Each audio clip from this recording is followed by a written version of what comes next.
বিসমিল্লাহির রহমানির রহিম। প্রিয় শিক্ষার্থীবৃন্দ, তৃতীয় বর্ষের গণিত বিভাগের যারা নিউমেরিক্যাল অধ্যয়ন করছো, বিশেষ করে নোয়াখালী সরকারি কলেজ সহ অন্যান্য সরকারি কলেজের শিক্ষার্থীবৃন্দ, সবাইকে আজকের এই 12তম অনলাইন শ্রেণী কার্যক্রমে স্বাগত জানাচ্ছি।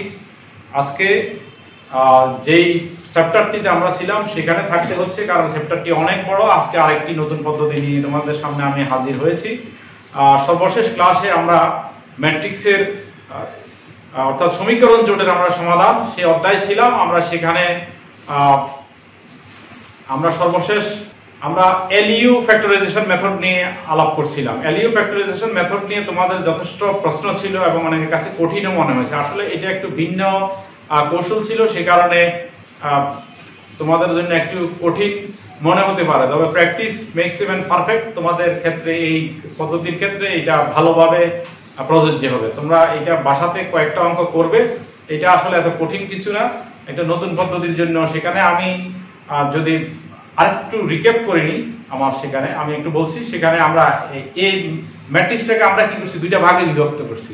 একটা হলো এল আর একটা হলো ইউ, ঠিক আছে। একটা আমরা লোয়ার ট্রায়াঙ্গুলার ম্যাট্রিক্স, একটা আপার ট্রায়াঙ্গুলার ম্যাট্রিক্স, এরকম দুইটা ভাগে বিভক্ত করছি, তোমাদের খেয়াল আছে নিশ্চয়ই। সেখানে আমরা U11 U12 U13 আর একটা L21 L31 L33 এভাবে করে আমরা এল এবং ইউ আকারে বিভক্ত করে এই ম্যাট্রিক্সটাকে আমরা এল ইউ আকারে লিখেছিলাম, ঠিক আছে। আমরা সেখানে এরপরে কি করছি, আমরা এল ইউ সমান এ, তো সেখান থেকে আমরা এর মান তো দেয়া আছে, আর এল এবং ইউ গুণ করে সেখান থেকে আমরা এল এবং ইউ ম্যাট্রিক্স যে দুইটা আমরা লিখেছিলাম, দুইটা ম্যাট্রিক্সের আমরা মানটা নির্ণয় করছি। তারপরে সেখানে এরপরে L U X equal to B, L U X to B, প্রথমে আমরা এল ইউ সমান এ, ঠিক আছে। আর আমাদের সমীকরণ জোটটা হলো, আমাদের সমীকরণ জোটটা কি ছিল, ax equal to b, মনে আছে তোমাদের? আমাদের সমীকরণ জোটগুলো হয় a আকারে, ax equal to b, ঠিক আছে। তো আমরা এখানে lu সমান যদি এখানে a ধরি, তাহলে a আর x মিলে হয় b, সেই হিসাবে lux lux equal to b লিখছি আমরা সেখানে। তো সেখানে প্রথমে তো আমি এখান থেকে l এবং u এর মানটা বের করে নিয়েছি, এই দুইটা মান আমরা বের করছি, ঠিক আছে। এরপর আমরা কি করছি, এখানে ux সমান আমরা y ধরছি, ux সমান y ধরেছি, y এর মান আমরা এরকম y1 y2 y3 ইত্যাদি ধরছি। সেখান থেকে আমরা ux সমান y থেকে আমরা y1 y2 y3 এর মানগুলো বের করে নিছি, ঠিক আছে। বের করে আমরা কি করছি, আমাদের এখানে ly b হয় নাকি এই জায়গাতে।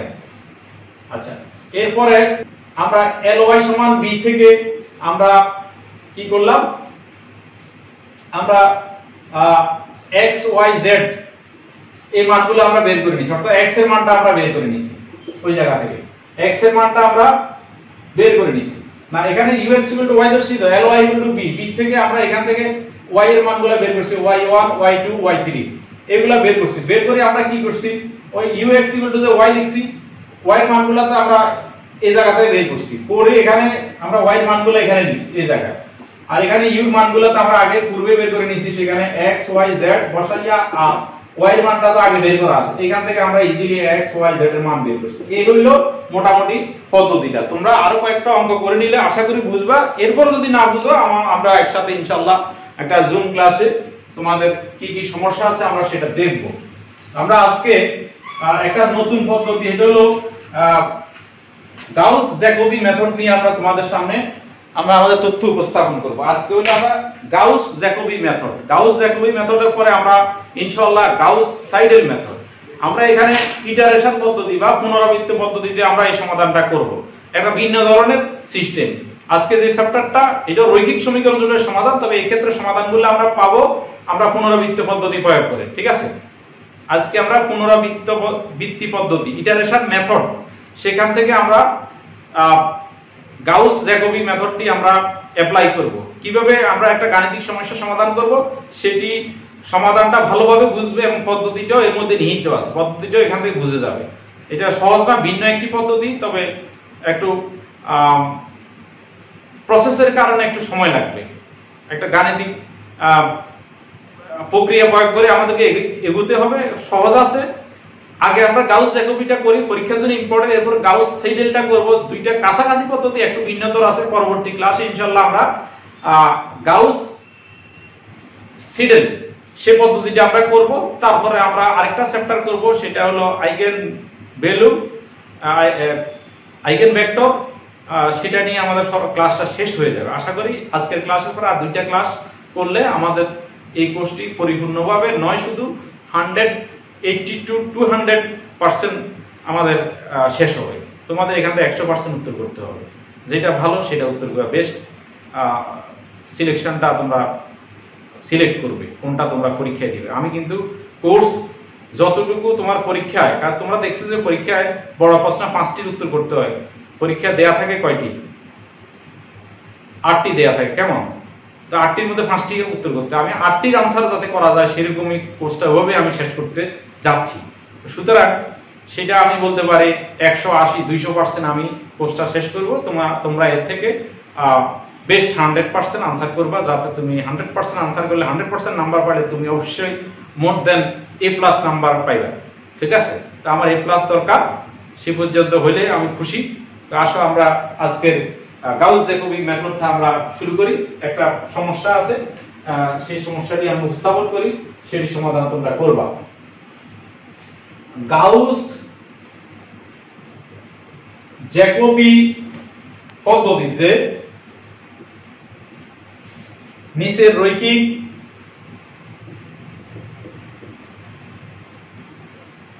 সমীকরণ দুটো সমাধান করো। রৈখিক সমীকরণ জোটের সমাধান করো। কি কি পদ্ধতি?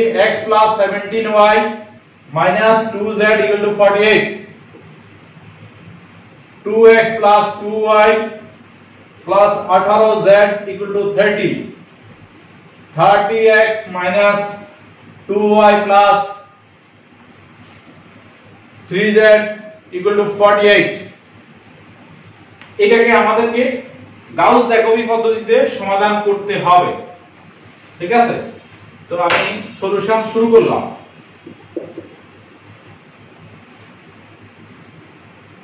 প্রদত্ত সমীকরণ জোট, প্রদত্ত সমীকরণ জোট x + 17y - 2z = 48, 2x + 2y + 18z = 30, 30x - 2y + 3z = 48। সমীকরণ জোটটাকে আমরা 1 নম্বর সমীকরণ লিখলাম। উপরিউক্ত জোটকে, উপরিউক্ত সমীকরণ জোটকে নিম্নোক্ত আকারে লিখা যায়। এটাকে লেখা যায় ax = b, যেখানে a সমান হবে, যেখানে a সমান 1 17 - 2 2 2, এটা তোমরা জানো, এটা হলো সহগ ম্যাট্রিক্স। কেমন? 30 - 2 3, x = x y z, আর b হলো 48 30 48। আচ্ছা, এখানে এই পদ্ধতিটি প্রয়োগ করার একটা শর্ত আছে। শর্ত হলো, এটাকে বলা হয় ডায়াগোনালি ডমিনেন্ট। ইংরেজিতে একটা শব্দ আছে, ডায়াগোনালি ডমিনেন্ট হইতে হয়। বাংলা করলে হবে কৌণিক সর্বোচ্চ। শব্দটা আমরা বাংলাতে যেহেতু লিখতেছি, সেখানে হবে কৌণিক সর্বোচ্চ। ঠিক আছে? এখানে কৌণিক সর্বোচ্চ জিনিসটা মানে ডায়াগোনালি ডমিনেন্ট জিনিসটা কি আমি বুঝাই। এটা হলো ডায়াগোনালে যে উপাদানগুলো আছে, ঠিক আছে, এই উপাদানগুলা এগুলা অন্য উপাদানের চেয়ে বড় হইতে হবে, ঠিক আছে। অর্থাৎ ডায়াগোনালের উপাদানটা, যেমন ধরো এখানে 1 এটার পরম মান যদি নাও, আর 17 আর -2 এর পরম মান, এই দুইটা যোগফল, এটা ডায়াগোনালি ডমিনেন্ট হইতে গেলে এটা এটার চেয়ে বড় হইতে হবে। এখানে কিন্তু বড় নয়, ঠিক আছে, খেয়াল করে দেখছি এটা বড় নয়। এই জন্য এটাতে প্রথমে জ্যাকোবি গাউস জ্যাকোবি পদ্ধতিটি প্রয়োগ করা যাবে না। প্রয়োগ করতে হলে অবশ্যই এই উপাদানগুলো, ডায়াগোনালের উপাদানগুলো অন্য উপাদান দুইটার পরম মানের যোগফল থেকে বড় হইতে হবে, ঠিক আছে। তো সেটা এখানে নাই বলে এটাকে আমাকে রিঅ্যারেঞ্জ করে ডায়াগোনালি ডমিনেন্ট বানাতে হবে, ঠিক আছে। অর্থাৎ সারি, রো ইত্যাদিকে রিঅ্যারেঞ্জ করে, হ্যাঁ, হয়তো যেমন এখানে দেখা গেল এটা বড়, তো এটাকে যদি আমি এখানে নিয়ে আসি তাহলে 30 কিন্তু অন্য দুইটা যোগফলের চেয়ে বড়, অর্থাৎ -2 3 যোগফলের চেয়ে 30টা বড়।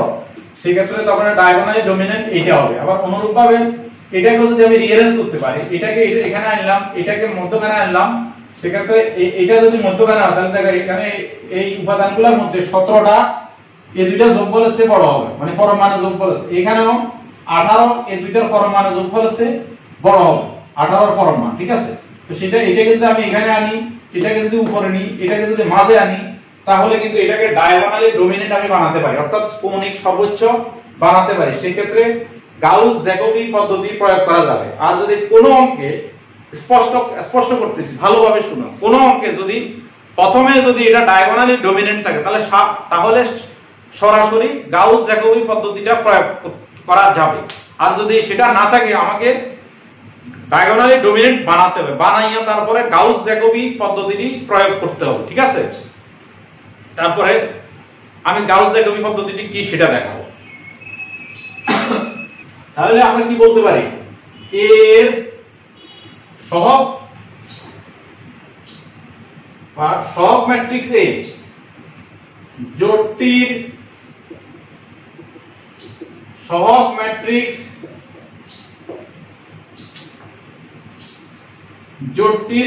ম্যাট্রিক্স কৌণিক সর্বোচ্চ নয়, কারণ 1 এর পরম মান নট গ্রেটার দেন 17 এর পরম মান -2 এর পরম মান, ঠিক আছে। এই জন্য এটা কৌণিক সর্বোচ্চ নয়। এখন আমাদেরকে এটাকে রিঅ্যারেঞ্জ করতে হবে। এখন আমরা এই কাজটি করব। এখন a equal to 1 17 -2 2 2 18 30 -2 3, ঠিক আছে। এটাকে আমরা রিঅ্যারেঞ্জ করব। প্রথমে আমরা রো 1 এর সাথে রো 3 এর বিনিময় করি। বিনিময় করলে এটা হবে 30 -2 3, আর নিচে নিয়ে যায় 1 17 -2, মাঝেরটা থাকো। এটা কি করলাম আমরা, রো 1 এর সাথে রো 3 বিনিময় করছি, এইজন্য সাইড নোটে এটা লিখলাম, ঠিক আছে। এখন আমরা রো 2 এবং রো 3 এর সাথে আমরা বিনিময় করি। আমরা এখন বিনিময় করব রো, এটা থাকুক -2 3। এখন এই দুইটা বিনিময় করলে 1 17 -2 আর 2 2 18, এটা কি করছি, আর 2 আর 3 বিনিময় করছি, ঠিক আছে।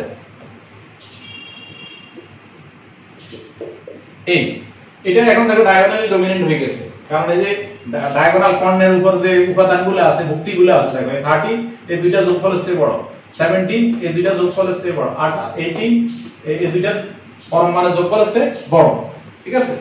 সুতরাং আমরা লিখতে পারি যাহা কৌণিক সর্বোচ্চ, ইংরেজিতে বলবো ডায়াগোনালি ডমিনেন্ট, কৌণিক সর্বোচ্চ। সুতরাং গাউস জ্যাকোবি পদ্ধতি প্রয়োগ যোগ্য। এখন আমরা প্রথমে যে 1 নাম্বার জোটটা লিখছি সেটাকে আমরা যদি রিঅ্যারেঞ্জ করি, যেমন এই আকারে লিখলে গেলে আমরা জোটটা কেমন হবে দেখো।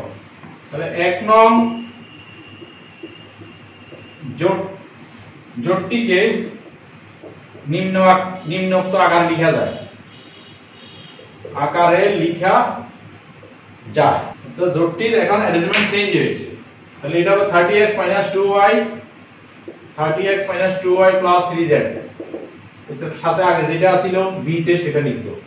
তারপর হবে x + 17y - 2z 2x + 2y + 18z = 48 48 30। ঠিক আছে, এই পর্যন্ত নিশ্চয় তোমরা বুঝছো, কোনো সমস্যা হয় নাই। আমরা এরপরে কি কাজটা করব সেটা দেখো। আমরা 2 নাম্বার সমীকরণটাকে এভাবে লিখতে পারি, দেখো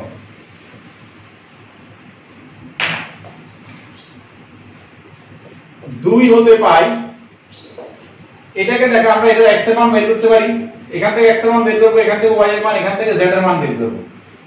তাহলে x এর মান বের করলে 30x এর পাশে রাখো, ওই পাশে গেলে কি হবে 2y - 3z + 48 = কত 30x, তার মানে x সমান হবে 1/30 এটা কেমন, y সমান হবে, y টা রেখে ওই পাশে অন্যগুলো নিয়ে যাও, কি হবে -x + 2z + 48 আর এটা কত x সমান, এটা হলো x সমান, যা আছে তাই থাকো, সরি এটা হলো কত y সমান, আমি ভুল লিখছি, এটা কত y সমান, আর এখানে কত 17y ছিল, তার মানে শুধু y সমান হবে 1/17 এটা। এরপরে নিচেরটা থেকে z বাই করো, z এর মানটা, এখান থেকে z এর মান হবে তোমার ওই পাশে গেলে কি হবে -2x - 2y + 30 আর এটা 18z সমান, সুতরাং শুধু z সমান হবে 1/18 এইটা। এই পর্যন্ত নিশ্চয়ই বুঝেছো। এই এখন আমরা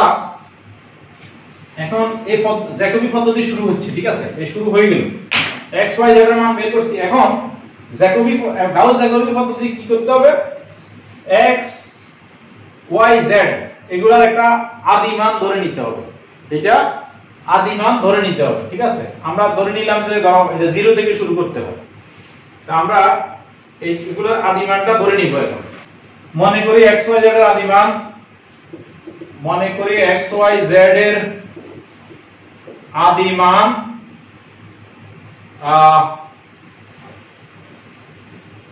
x0 = 0 y0 = 0 z0 = 0, ঠিক আছে। এখন প্রথম পুনরাবৃত্তি, ফার্স্ট ইটারেশন, আগে জ্যাকোবি গাউসটা ভালোমতো বুঝো, সিডেল গেলে সিডেল এবং এটার সাথে এটা একই পদ্ধতিতে করতে হয়, তবে ভিন্নতা কোন জায়গায় আছে সেটা আমি বলবো, ঠিক আছে। এখানে এই মানগুলো আমরা এখানে বসাবো। তাহলে প্রথম এটা তো আদি মান ধরে নিয়েছি, এখন যেটা পাইবা সেটা হলো x1, প্রথম পুনরাবৃত্তি। x1 এখান থেকে পাইবা 1/30 2 y এর মান এখানে কত, আদি মানটা 0, এখানে বসাও 2 * 0 3 * 0 + 48 = হবে এই দুইটা 0 48/30 48/30। এটা ক্যালকুলেটরে করলে আসবে, তোমরা করবা 48/30 1.6 আছে, ঠিক আছে 1.6। এভাবে y1 এর মান পাইবা 1/17 মাইনাস অর্থাৎ 0 প্লাস 2 * 0 প্লাস 48 অর্থাৎ 48/17। এটার ভ্যালু আসে 48/17 2.8235 2.8235, ঠিক আছে।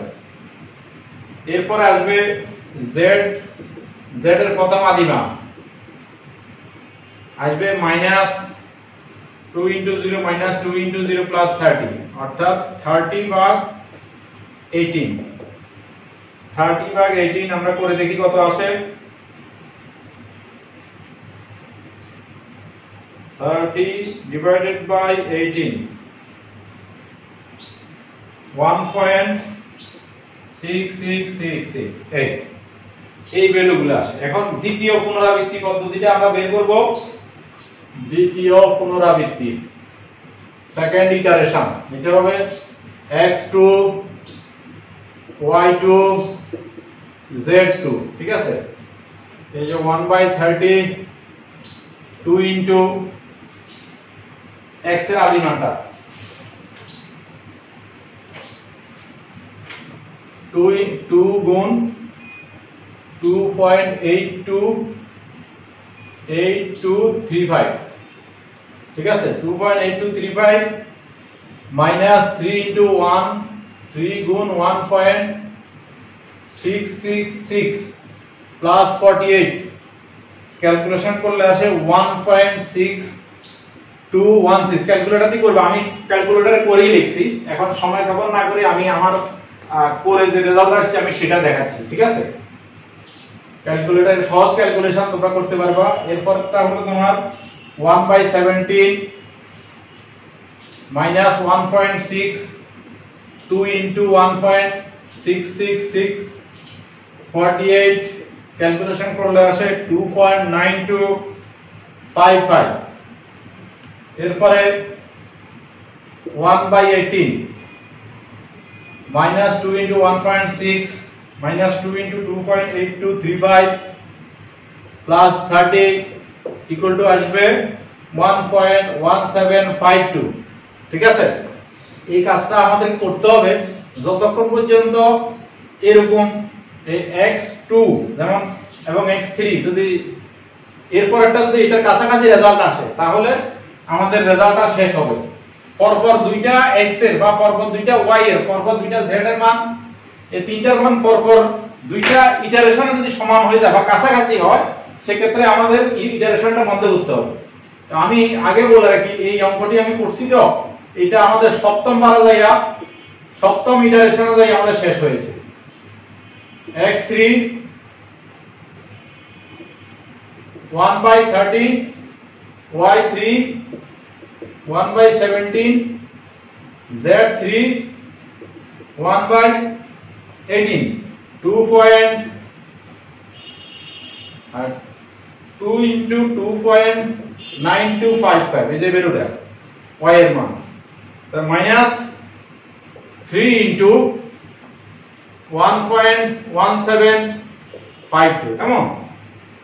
তারপরে মাইনাস x এর মানটা লিখবো মাইনাস 1.6216 প্লাস 2 into 1.1752 এই ভ্যালুটা প্লাস 48। আচ্ছা এই ভ্যালুটা আমরা বের করছি, এই ভ্যালুটা হলো 1.6775 আর এটার ভ্যালুটা আসছে 2.8664 আর এইটা হবে minus 2 into 1.6216 minus 2 into 2.9255 plus 30, এটার ভ্যালুটা আছে তোমার 1.1614, ঠিক আছে। এটা হলো আমাদের তৃতীয় পুনরাবৃত্তি। এরপর আমরা চতুর্থটা বের করি। এরপর হলো চতুর্থ পুনরাবৃত্তি।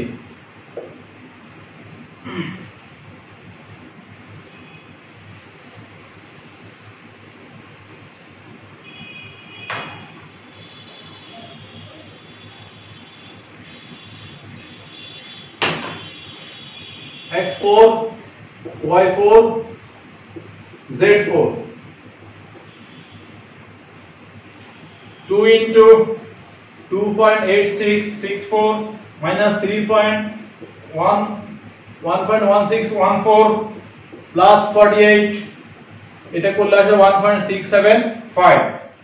তারপর হলো মাইনাস 1.6775 plus 2 into 1.1614 plus 48, হিসাব করে দেখছি এটা আসে 2.8615। z4 এর মান আসে, মান বসাবো minus 2 into 1.677 1.6775 minus 2 into 2.8664 plus 30 equal to আসে 1.1618 ঠিক আছে। এরপরে পঞ্চম পুনরাবৃত্তি fifth iteration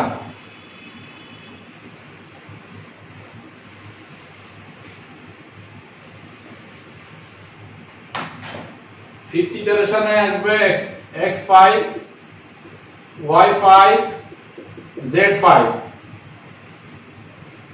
এটা আসবে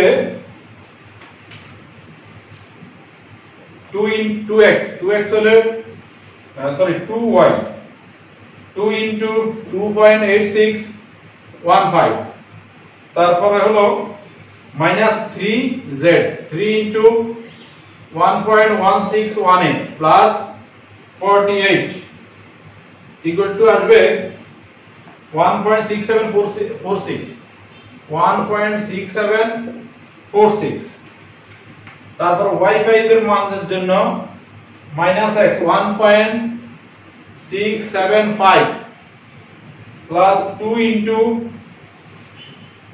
1.1618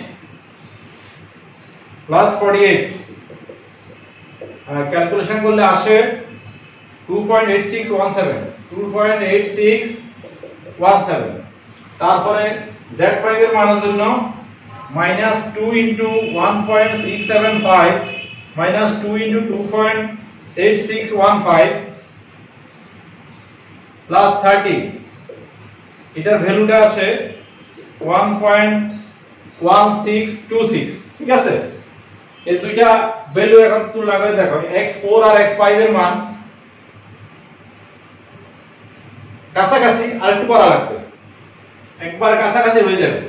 এরপরে সপ্তমে হয়ে যাবে আশা করি, ষষ্ঠ আর সপ্তম, ষষ্ঠ সপ্তম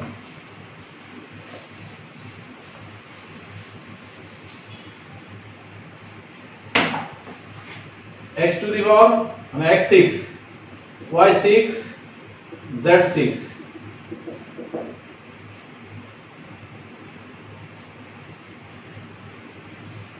1/30 2 into 2.8617 minus 3 into 1.1626 plus 48 equal to আসে তোমার 1.6745 তারপর এটা আসে 1/17 into minus 1.6746 plus 2 into 1.1626 তারপরে plus 48 equal to আসে 2.8618 1/18 minus 2 into 1.6746 minus 2 into 2.8617 plus 30 equal to 1.1626 ঠিক আছে। এবার একটু মিলাই দেখি, 3 ঘর পর্যন্ত দশমিকের পর 3 ঘর পর্যন্ত x ঠিক আছে, y এর 3 ঘর, z একটু 3 ঘরে, এখানে 1 এখানে 2 না, এখানে 1 2 হ্যাঁ 3 ঘর ঠিক আছে, z এরটা পুরোটাই ঠিক আছে। আর আমরা যদি দশমিকের পর যদি 3 ঘর রাখি তাহলে এখানে শেষ। তো আমরা দশমিকের পর 4 ঘর পর্যন্ত করতেছি। পরীক্ষায় যদি বলা থাকে তাহলে তোমরা দশমিকের পরে কত ঘর বলা থাকে সেক্ষেত্রে তো করবা, না হলে এখানে তুমি দশমিকের পরে 3 এও থেমে যেতে পারো, অর্থাৎ ষষ্ঠ পুনরাবৃত্তি তোমার শেষ হয়ে যেতে পারে। আমরা এখানে দশমিকের পর 4 ঘর পর্যন্ত আমরা মিলিয়েছি। x7 1/13 2 ইনটু y এর মান, ঠিক আছে, y এর মান হলো 2.8618 মাইনাস 3 ইনটু 1626 কেমন, অর্থাৎ 3 ইনটু z এর মান 1.1626 প্লাস 48 ইকুয়াল টু আসে 1.6745, একই ভ্যালু আসছে। y টু দি পাওয়ার 7 অর্থাৎ টু দি পাওয়ার 7 মানে সপ্তম পুনরাবৃত্তি, 1/70 মাইনাস x এর মান লিখব 1.6745 প্লাস 2 ইনটু z এর মান লিখব 1.1626 প্লাস 48 টা একটু নিচে লিখি, প্লাস 48 ইকুয়াল টু হবে একই 2.8618 এবং z7 1/18 মাইনাস 2 ইনটু তোমার এর মান 2 ইনটু x এর মান 1.6745 মাইনাস 2 ইনটু 2. y এর মান 8618 প্লাস 30 ইকুয়াল টু আসে 1.1626। দেখো এখানে x6 এবং x7 y6 এবং y7 z6 এবং z7 সেম ভ্যালু, তার মানে এই ষষ্ঠ এবং সপ্তম পুনরাবৃত্তির যে x y z ইত্যাদি যে মানটা, এটা পার্থক্য একেবারে নেগলিজিবল, একই, এখানে একই, নেগলিজিবল মানে এখানে পার্থক্য নাই। তো সুতরাং এটাই হবে তার সমাধান।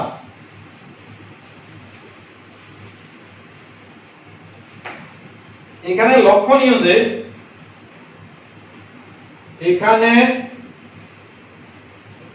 লক্ষণীয় যে ষষ্ঠ ও সপ্তম পুনরাবৃত্তির মানের পার্থক্য নগণ্য বা নেই। সুতরাং গাউস জ্যাকোবি পদ্ধতিতে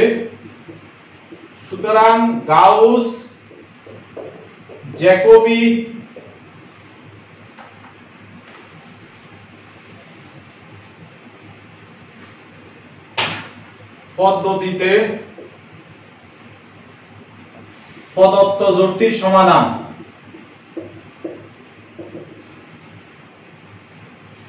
x equal to 1.6745 y equal to 2.8618 z হলো নিচেরটা,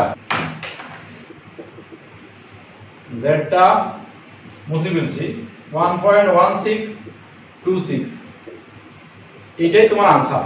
এখন জ্যাকোবি এবং সিডেলের মধ্যে পার্থক্য হলো, এখানে দেখো প্রথম আমরা x y z এর যে পুনরাবৃত্তি আমরা তিনটারে কিন্তু আদি মান ধরছি, কিন্তু সিডেলের ক্ষেত্রে y z এর আদি মানটা ধরতে হবে, ধরে x এর জায়গায় এই y z এর আদি মানটা বসাইতে হবে, বসাইলে x এর যে মানটা পাবা সেটা আবার পরবর্তীতে এই মানে যদি x থাকে ওই মানটা এখানে বসাইতে। কিন্তু এখানে দেখছো যে আমরা আগের পুনরাবৃত্তির মানটাই বসাইছি, এখানে যেটা আসবো, যেমন ষষ্ঠ পুনরাবৃত্তিতে আমরা ষষ্ঠটা বসাই না, আমরা পঞ্চমেরটা বসাই, সপ্তমে আমরা ষষ্ঠটা বসাইছি কিন্তু সপ্তমের কোনো মান বসাইনি। কিন্তু এই ক্ষেত্রে কি হবে, এখানে প্রথম দত্তে আমরা পুনরাবৃত্তি এখানে তিনটা ধরছি, কিন্তু সিডেলের ক্ষেত্রে ধরতে হবে দুইটা, y এবং z, সেই মানটা এখানে বসাই x এর মান পাইবা, তারপরে সেই মানের থেকে এখানে তো x এবং z থাকবে, এখানকার x টা এখানে বসাইতে হবে আর পূর্বের z টা এখানে বসাইতে হবে।